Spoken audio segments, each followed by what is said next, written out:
Since they began dating 2 years ago, millions of words have been written and spoken about Prince Harry and Meghan Markle.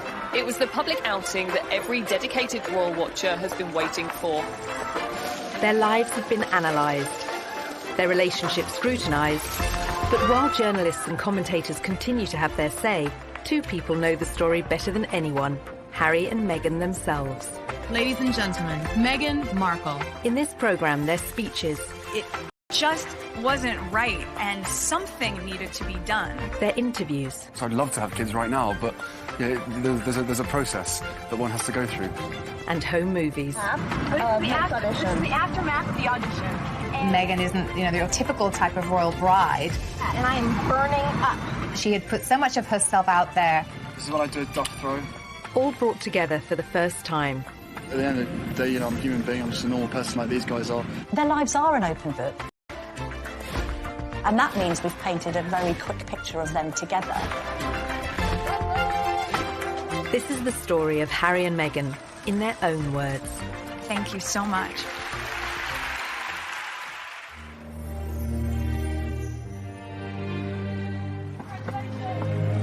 This afternoon, Prince Harry and Meghan Markle stepped hand in hand into the sunken garden at Kensington Palace. November 27th, 2017, and Harry and Meghan broke the news the world had been waiting for. 17 months after their first meeting, they were in love and about to be married. It was so sweet and natural and very romantic. He got on one knee. As a matter of fact, I could barely let you finish proposing. I was like, can I say yes now? She didn't even let me finish. She said, can I say yes, can I say yes now? And then there was hugs and I had the ring in my finger and I was like, can I give you the ring? And she goes, oh yes, the ring. Although this was the first time they'd spoken as a couple, both had long experience of talking about themselves. Raised worlds apart, they'd chronicled their experiences from childhood.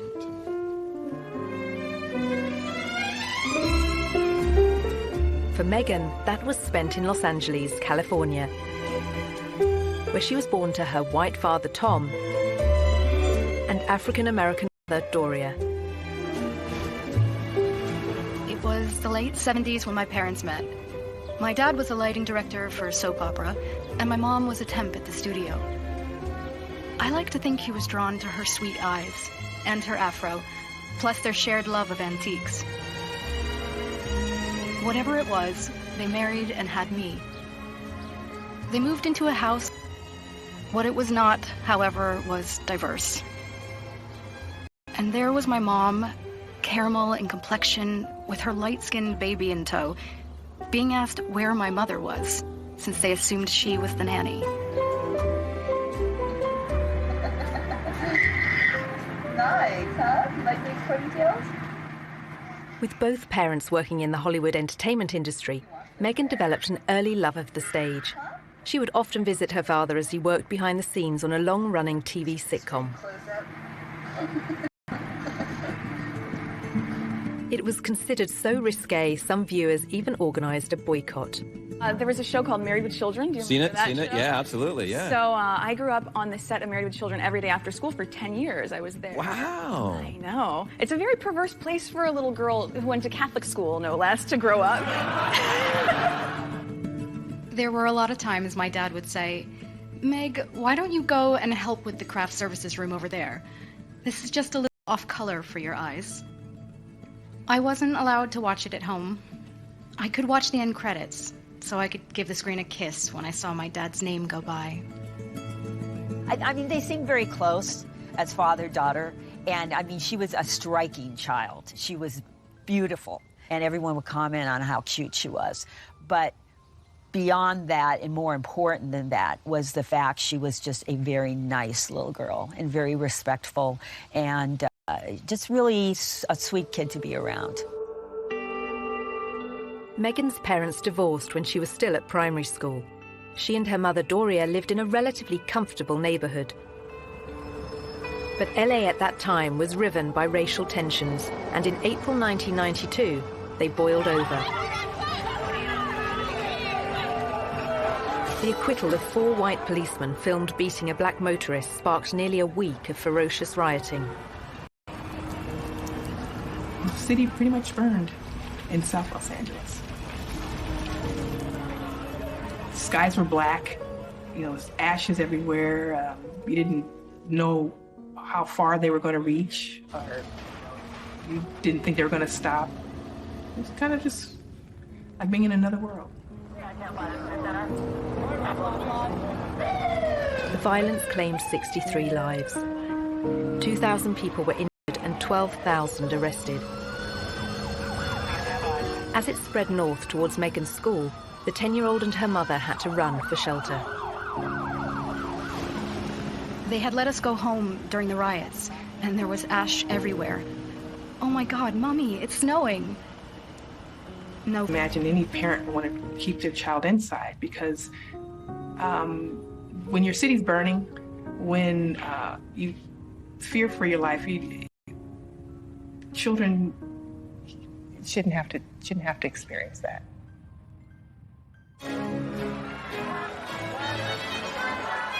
As Meghan was being raised in LA, Harry was growing up in London and in public. As the youngest son of the world's most famous woman, he was in the media spotlight from day one. When it comes to dealing with the press, Prince Harry has a style all of his own. But despite the constant presence of the cameras, Princess Diana was determined to surround Harry and his older brother William with laughter and fun.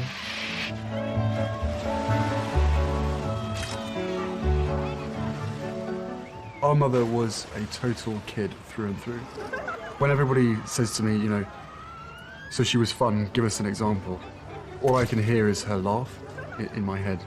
And that sort of crazy laugh of where there was just pure happiness shown on her face. When you look at Prince Harry as a child, there was always a sense that he was a lot more mischievous than his older brother, perhaps because he knew that he didn't have as much responsibility on his shoulders. One of her mottos to me was, you can be as naughty as you want, just don't get caught. She was one of the naughtiest parents. She would come and watch us play football and smuggle sweets into our socks. And I mean, like literally walking back from a football match and having sort of 5 packets of Starburst, and just the whole shirt was just bulging with sweets. I think that very much appealed to Prince Harry's character and sense of humour, this idea that he could be a bit of a royal rebel like his mum and still get away with it. As part of his privileged upbringing, Harry was sent to Wetherby School in London's Notting Hill, where fees are more than £7,000 per term. At the same time, Meghan, 3 years his senior, was a pupil at Los Angeles' Little Red Schoolhouse. With its strong academic and artistic reputation, it was a favourite for Hollywood families. But some of the city's most deprived areas were just a short drive away, areas she'd frequently visit along with both her parents. My mom and dad came from little, so they made a choice to give a lot. Buying turkeys for homeless shelters at Thanksgiving, delivering meals to patients in hospice care, donating any spare change in their pockets to those asking for it. This is what I grew up seeing, so that is what I grew up being. A young adult with a social consciousness to do what I could, and to, at the very least, speak up when I knew something was wrong. In character was only just forming, but it would soon propel her onto the national stage. In 1993, the young schoolgirl took on a powerful multinational corporation, taking her complaint all the way to the White House.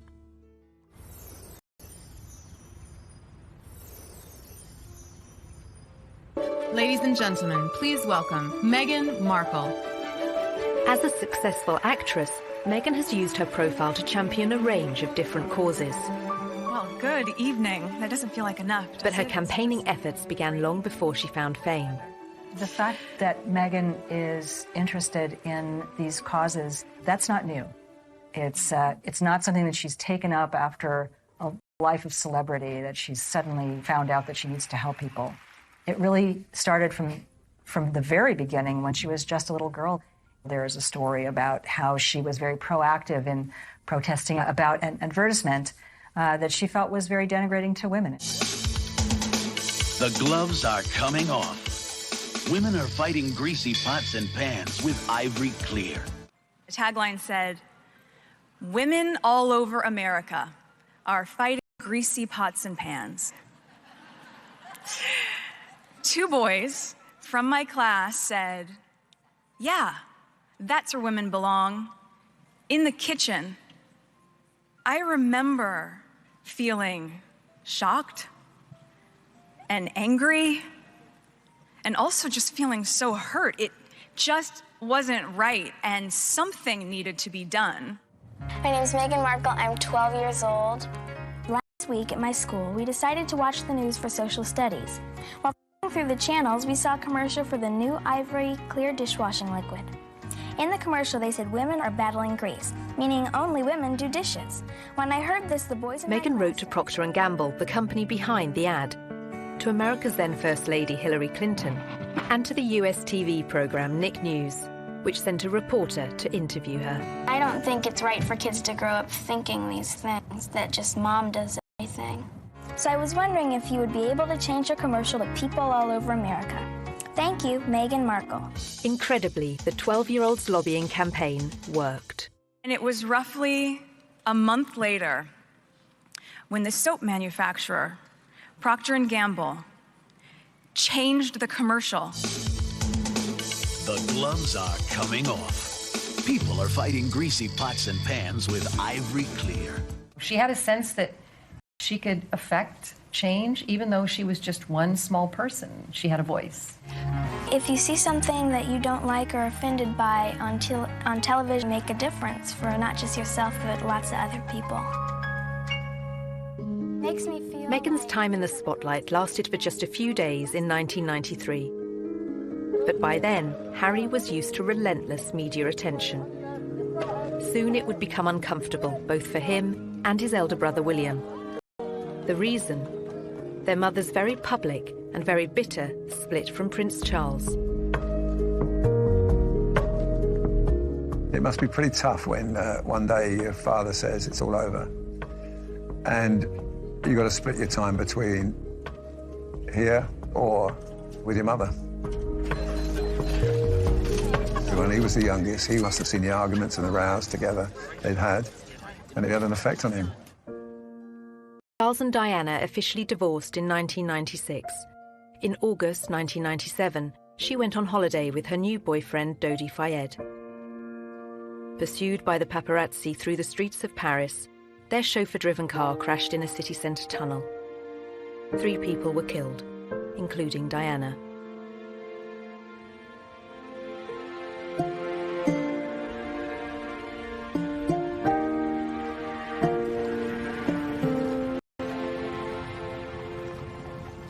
My mother had just died, and I had to walk a long way behind her coffin, surrounded by thousands of people watching me while millions more did on television. I think everybody who witnessed the funeral and that young child walking behind his mother's coffin reflected on it and thought, goodness me, what effect is this going to have on this boy's life growing up? I don't think any child should be asked to do that, under any circumstances.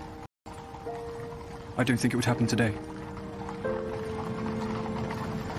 Well, we now know, actually, the true effect that Diana's death had on both Harry and William. Prince Harry spoke extremely openly about the fact that that had a profound effect, that he completely went off the rails, he couldn't cope with it. I can safely say that losing my mum at the age of 12 and therefore shutting down all of my emotions for the last 20 years has had a quite serious effect on not only my personal life but also my work as well. My way of dealing with it was, sticking my head in the sand, refusing to ever think about my mum, because why would that help? It's only going to make you sad, it's not going to bring her back. So from an emotional side, I was like, right, don't ever let your emotions be part of anything. Obviously, you know, he speaks from the heart. I mean, Diana was a super mother, and to lose that person such a young age must have been terrible for him, and he said that. How much he misses her, how much he thinks of her every day.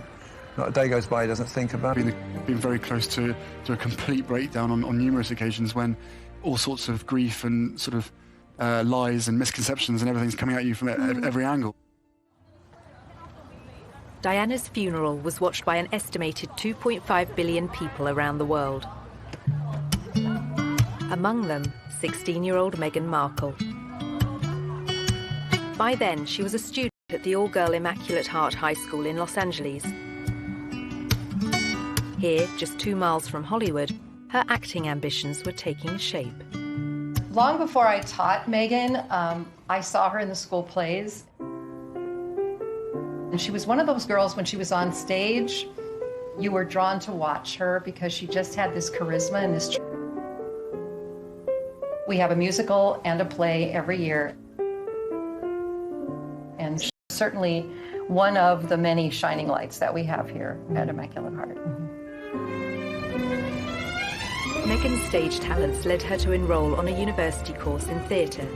Before joining, she auditioned for roles in music videos. After the aftermath of this is the aftermath of the audition, and it went pretty well. We just had to dance crazily, and so I did, and it was tired. Just all danced like wild women, and I was shaking my hair around, and so that's that, and I am burning up. The Los Angeles of 1998 had recovered from the riots of 7 years earlier, but racial prejudice remained.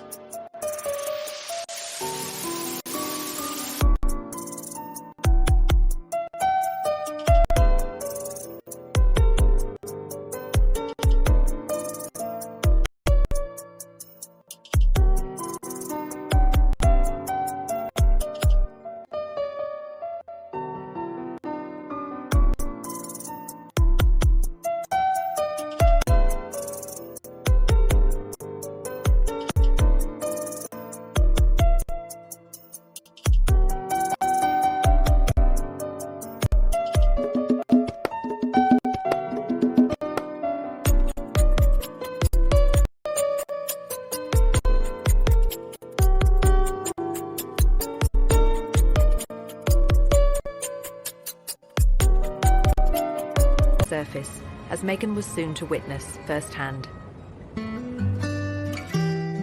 I was home in LA on a college break when my mom was called the N-word.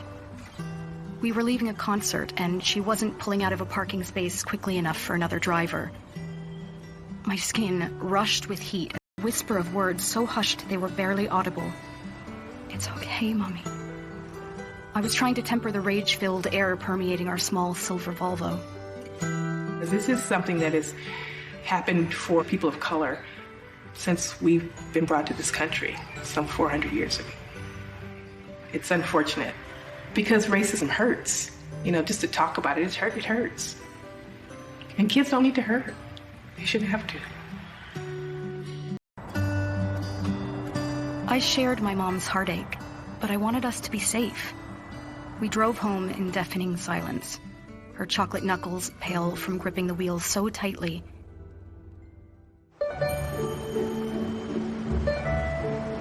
When Meghan returned to her university near Chicago, she showed huge promise on stage, starring in a number of student movies.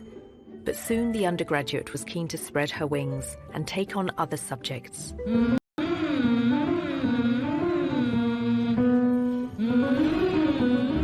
I had always been the theater nerd at Northwestern University.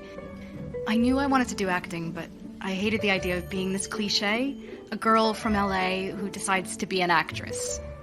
I wanted more than that. And I'd always loved politics, so I ended up changing my major completely and double majoring in theater and international relations. As part of her degree, Meghan won an internship at the US Embassy in Argentina. In 2002, the country was in financial crisis. Meghan was sent to greet a top White House official, whose car was then surrounded by placard-waving demonstrators.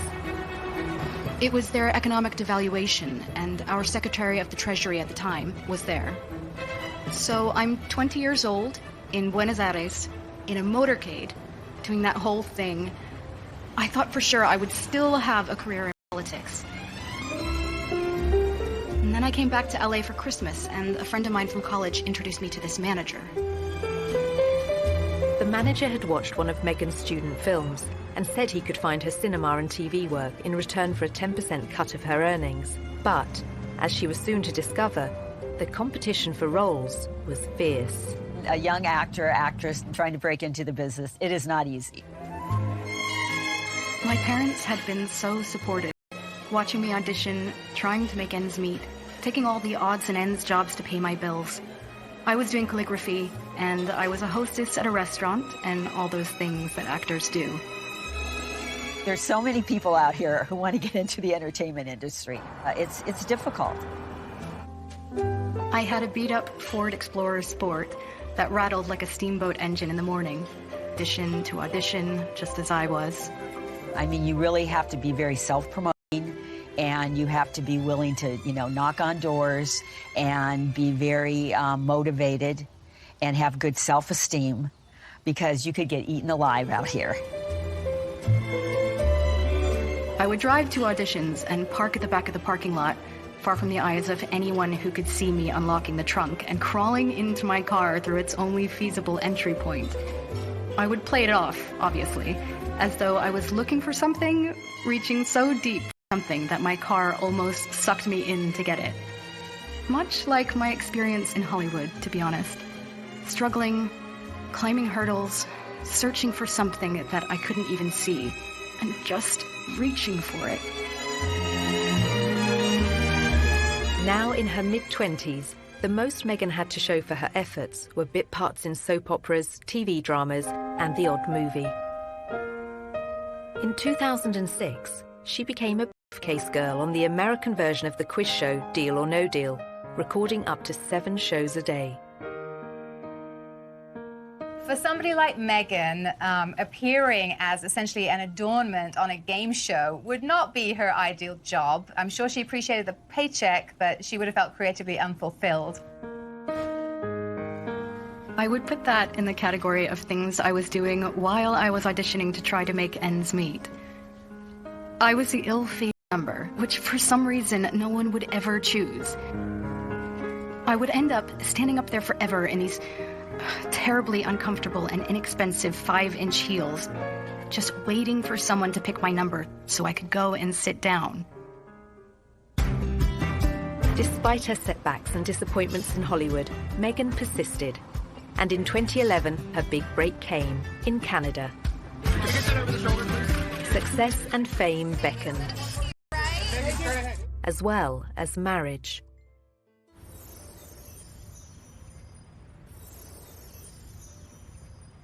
By her late 20s, Meghan Markle was still struggling to make it in Hollywood. Along with the hurdles facing all young actresses, she had a further challenge: her mixed-race heritage. It took quite a few years for Meghan really to be comfortable with her identity.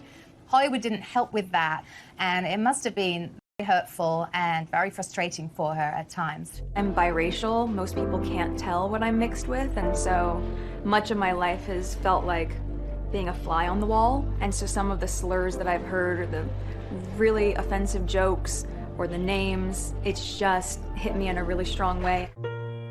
Pegged in the industry meant I could audition for virtually any role. I wasn't black enough for the black roles, and I wasn't white enough for the white ones, leaving me somewhere in the middle as the ethnic chameleon who couldn't book a job. But the breakthrough was getting closer. At one audition, a casting director advised Meghan to adopt a more natural look. She stopped me in mid-scene and said so simply, "You need to know that you're enough." She saw all that self-doubt beaming through the self-tanner and excessive blush. You need to know that you're enough. Less makeup, more Meghan. And that moment for me was a wake-up call.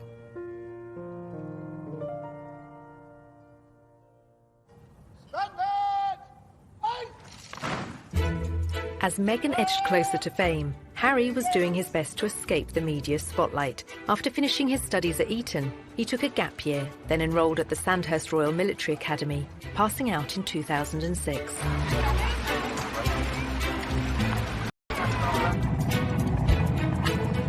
A year later, he served in Afghanistan. This is not a rehearsal. This is war. Prince Harry taking on the Taliban and coming under fire. The army had deployed Harry to the front line in secret. The media were only allowed to report on it as his 20-week tour of duty came to an end. This is what I did, duck throw. At the end of the day, I'm a human being. I'm just a normal person like these guys are. I don't know. It's just nice to be. I wouldn't expect the British public to make much of it. I think they would just turn around and go, "Yep, good on him. Good on the people who got him out there. He's a soldier. So what? Basically, so what? So what if he goes out there? My husband went out there and he died. So what if he goes out there?" The general opinion, and hopefully so. He was very good at his job. He was very competent. And he fitted in very well with everyone that he worked with. There was no airs and graces with Harry. He just wanted to be treated the same as everybody else, which he was. He didn't expect any sort of special favours, being the Queen's grandson. Harry's determination to be treated the same as other soldiers won him praise from the media. But newspapers were less impressed by his behaviour when off duty. In 2012, pictures of a semi-naked royal enjoying time off in Las Vegas made the front pages. It was probably a classic example of me probably being too much army and not enough Prince. I don't really want to get into details of what I think or what other people think. At the end of the day, I probably let myself down, let my family down, and let expect. Several months after the photos were published, Harry was on a second tour of duty in Afghanistan, this time as a captain and helicopter pilot. Approaching 30, he was making plans for a life post-army and fielding questions about his personal plans for the future. I don't think you can ever be urged to settle down. If you find the right person and everything feels right, then it takes time, especially for myself and my brother. You ain't ever going to find someone who's going to jump into the position that it would hold. Simple as that. By then, Meghan had found a long-term partner, American film and TV producer Trevor Engelson. They dated for 7 years, marrying in 2011. That same year, she auditioned for a new TV legal drama, Suits, set in New York, but about to be filmed in Toronto. It was the 5th pilot I would have filmed. I remember hoping this one would see the light of day. Never would I have imagined that this show would not just change my career, but also change my life. Meghan won the part of Rachel Zane, an ambitious young paralegal. After years of slog, it was her breakthrough role. The show proved to be a success. The USA cable network ordered a second series, and Meghan moved full-time to Canada to be near the studio. So Meghan chose not to live in the poshest area of Toronto. She chose Seton Village, which is more laid back, tree-lined, and people keep to themselves, and that's exactly what Meghan did. So much so that her neighbours didn't even know who she was. But that was soon to change as her TV series became an international hit. As Meghan basked in her newfound fame, Harry was concentrating on building a new career. After the negative headlines surrounding his off-duty life, Harry became patron of the Invictus Games for injured servicemen and women, and he began supporting a range of causes that were close to his mother's heart. I'm particularly pleased to be with you today because my mother as patron very much admired Henry and the vital work that it does, and for me that's good enough. He was also increasingly active in aid programs abroad, especially in Africa, where his Sentebale charity is based. Sentebale means forget-me-not. It's in memory of Princess Diana. I think actually Harry's been concerned that some of her good work has been undone in recent years, and a sense that he needs to carry on her good work, otherwise it would have been meaningless.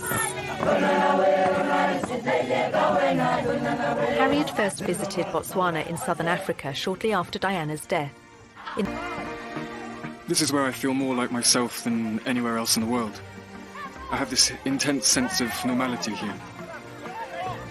To not get recognised, to lose myself in the bush with what I would call the most down-to-earth people on the planet. People dedicated to conservation with no ulterior motives, no agendas, who would sacrifice everything for the betterment of nature.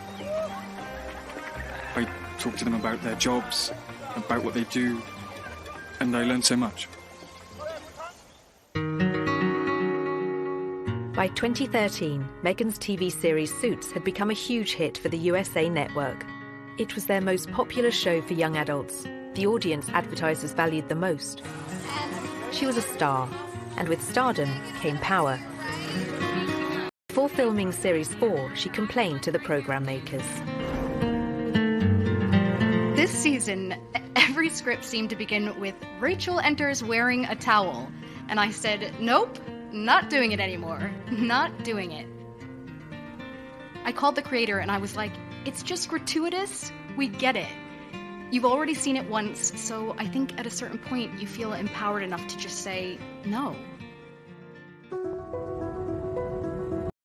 Meghan was also starting to use her power in other ways. The charity World Vision made her a global ambassador, promoting sanitation projects in remote villages.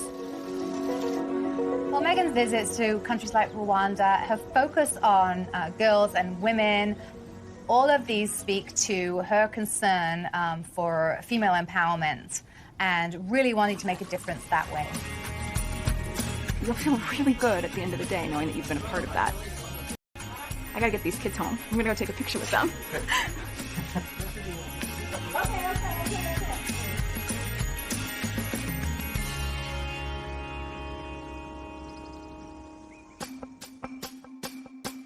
Meghan's fame had coincided with sadness in her personal life. In 2013, she and Trevor Engelson divorced after 9 years together and 2 years of marriage. Although neither has ever spoken publicly about the split, commentators attributed it to the distance between them. While Meghan concentrated on her TV work in Toronto, he remained in LA. At 31, Harry was also unattached, despite a series of girlfriends and a reputation as one of the world's most eligible bachelors. I said to Prince Harry, when are you going to get married? And he said, when are you going to get married? He always had a string of pretty serious relationships with pretty serious women. I don't think that worked simply because, although she loved him, she didn't love the status of monarchy and the baggage that he came with him. And then Cressida Bonus, again, another very bright spark, lovely girl. Again, loving Harry and being with Harry, but not the circus that comes around him. In 2015, a year after that latest split, Harry went on a tour of New Zealand and revealed his strong desire to start a family. Of course, I'd love to have kids right now, but you know, there's a process that one has to go through. And, you know, tours like this is great fun. Hopefully I'm doing all right by myself. It would be great to have someone else next to me to sort of to share the pressure. But, you know, time will come. Whatever happens, happens, I guess. The relationship he craved was just a year away. When he first met Meghan in London in July 2016, they discovered much in common. Both their parents had divorced when they were young. They were famous, wealthy, and had a shared interest in the developing world. It was one of the first things we started talking about when we met, was just the different things that we wanted to do in the world and how passionate we were about seeing change. I think that was, that's what got date 2. Soon after that second date, their first holiday, Harry invited Meghan to the country he'd first visited in the aftermath of his mother's death, 19 years earlier.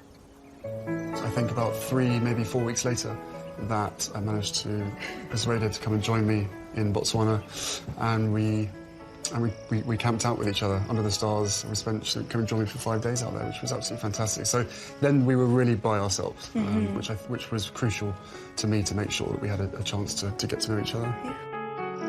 The couple kept their relationship secret throughout the summer of 2016. But then, at the end of October, the first headline appeared.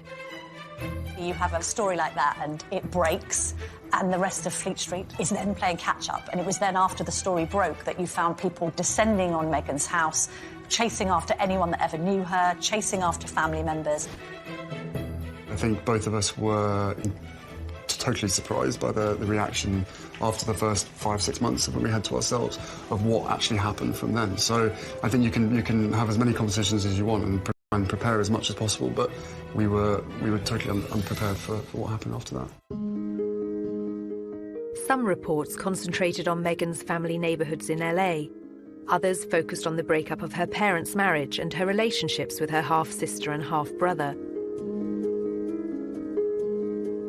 There's a misconception that because I have worked in the entertainment industry that this would be something I would be familiar with. That I've never been part of tabloid culture. I've never been in pop culture to that degree. I made the choice to not read anything. But some of the coverage and comments incensed Harry. Breaking news from Kensington Palace this morning. Prince Harry After 8 days of headlines, he came out fighting. I think that's one of the strongest statements I've ever heard come out of a palace.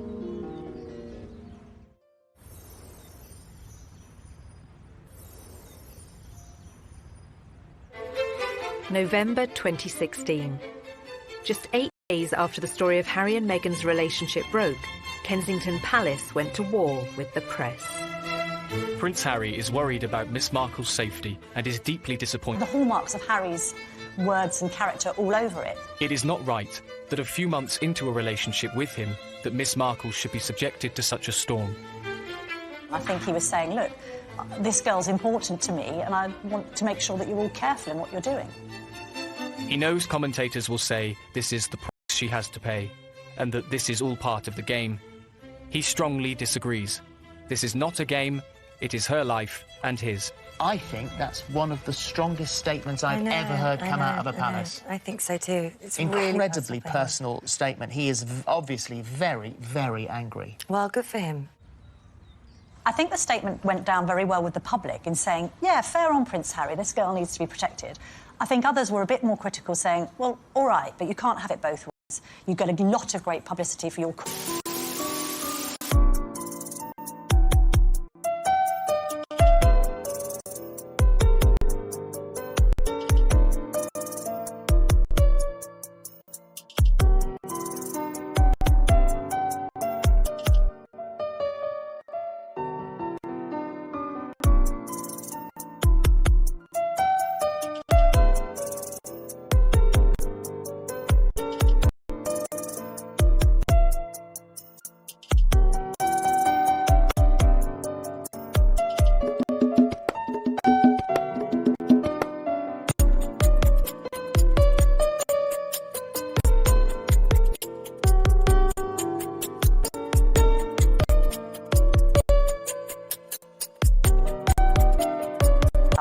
If we want to find out about your private life, we're entitled to. Poring over Meghan's private life continued. Journalists scoured her social media accounts looking for more clues about her relationship with Harry.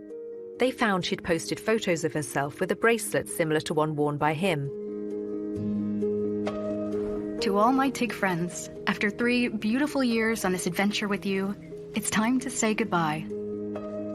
In April 2017, Meghan began withdrawing from social media to successful lifestyle website The TIG, posting a farewell message to all her readers.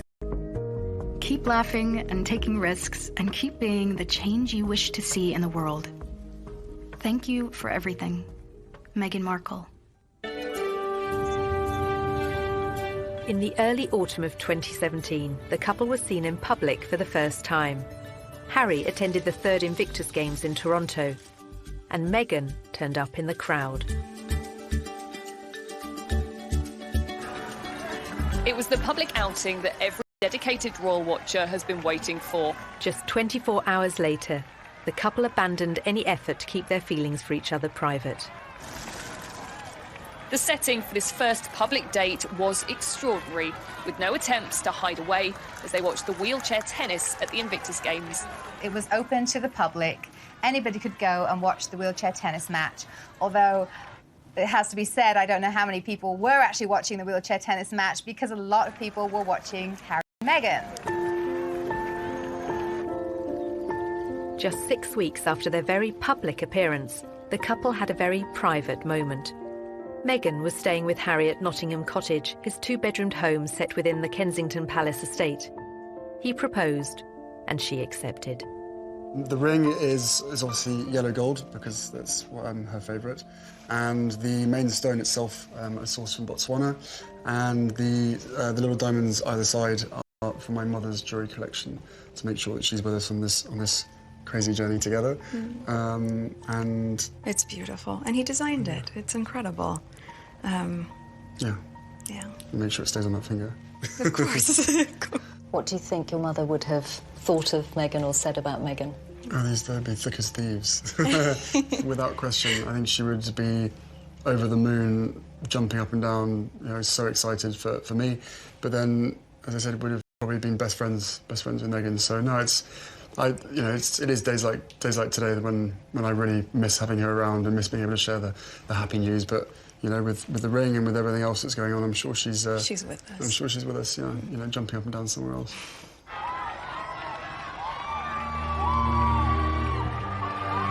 Since the announcement, Meghan has become the fresh face of royalty, connecting with a new generation, just as Harry's mother once did. I know that I'm in love with this girl, and I hope that she's in love with me. But we still had to sit down on the sofa, and I still had to have some pretty, frank conversations with her to say, look, what you're letting yourself in for, it's a big deal. It's not easy for anybody. But I know that, at the end of the day, she chooses me, and I choose her, together as a team. After a life spent on the other side of the Atlantic, Meghan is now planning to become a UK citizen. She and Harry have also spoken of their wish for the Commonwealth. But now, with their wedding fast approaching, their focus, for the moment, is firmly on May the 19th. We're a couple. We're in love. I'm sure there will be a time when we will have to come forward and present ourselves and have stories to tell. But I hope what people will understand is that this is our time. This is for us.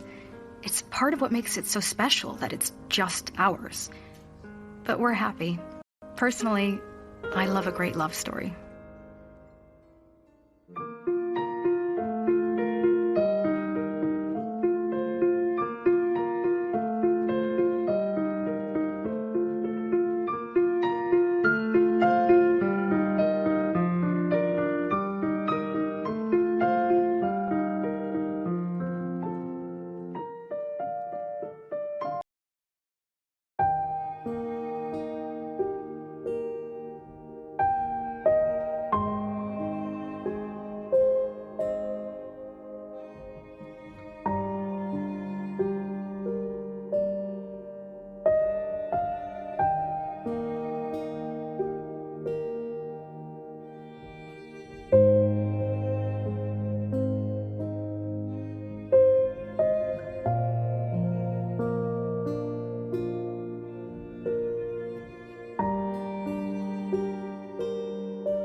Spoken as a couple, both had long experience of talking about themselves. Raised worlds apart, they'd chronicled their experiences from childhood.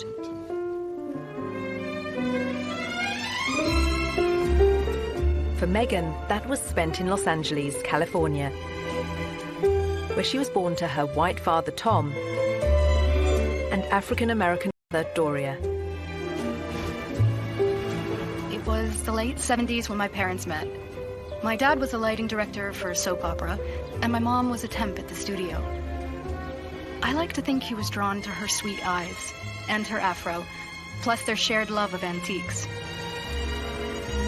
Whatever it was, they married and had me. They moved into a house. What it was not, however, was diverse. And there was my mom, caramel in complexion, with her light-skinned baby in tow, being asked where my mother was, since they assumed she was the nanny.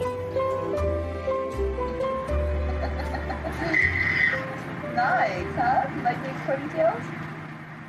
With both parents working in the Hollywood entertainment industry, Meghan developed an early love of the stage. She would often visit her father as he worked behind the scenes on a long-running TV sitcom. It was considered so risque, some viewers even organised a boycott. There was a show called Married with Children. Do you remember that Seen it, show? yeah, absolutely, yeah. So I grew up on the set of Married with Children every day after school for 10 years. I was there. Wow. I know. It's a very perverse place for a little girl who went to Catholic school, no less, to grow up. There were a lot of times my dad would say, Meg, why don't you go and help with the craft services room over there? This is just a little off color for your eyes. I wasn't allowed to watch it at home. I could